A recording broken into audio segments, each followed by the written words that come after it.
Today on Mike Attempts, WD-40 refill.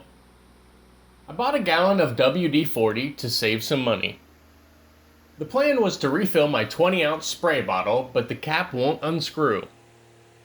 These plastic barbs prevent the cap from being removed, but I think we can remedy that.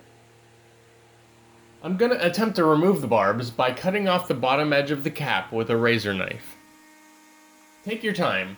You only want to cut through the outermost layer of plastic. These 20-ounce spray bottles cost around $11 and the gallon jug was $20.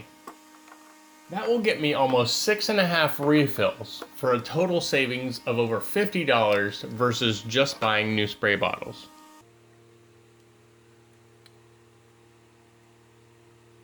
We're in, and none of the threads were damaged.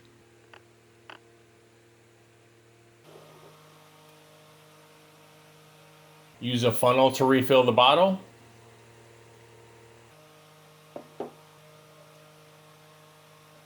Screw the cap back on.